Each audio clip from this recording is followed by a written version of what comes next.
Well, obviously we knew that there was chances that we might get small debris coming off a big asteroid like that, but it's really hard to, on something like that, to gauge whether or not something's going to hit. Most of the time when you get a meteor shower, that's when we pass through a known debris field, and those we very much know about and when they're going to happen. It's things like the Geminids and the Leonids, which will occur regularly every year. And in terms of the pictures that we see, I mean, what is the mass of what is actually hitting the ground there? What is the speed? That kind of thing, the one that we actually saw, we won't know until we go in and we look at it and we work it out.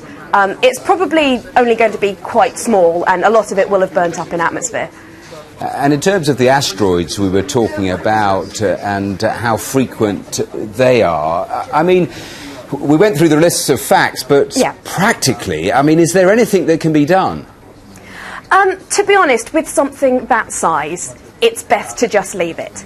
Because as we've seen, if we break a bit off and it hits the Earth, it could hit somewhere and cause damage. And those are meteors that we saw today.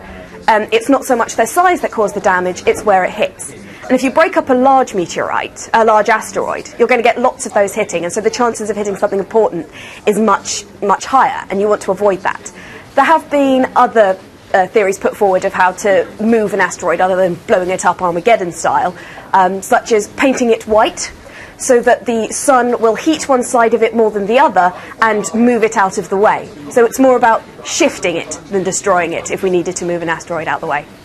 Just a final thought, because as we see these events and look at the pictures, I'm struck by just the size, the magnitude here. I mean, in terms of the science of this, what can be learnt, do you think?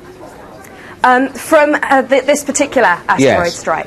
Well, I think one of the things that can be learnt from it is just possibly how to improve things against these possible strikes. Obviously, they're very rare events, so people might not decide it's worthwhile, but one of the things most people don't think about was the fact that it was this sonic boom that probably blew out all of the windows. And it's the after effects rather than the actual strike itself that people need to be concerned about.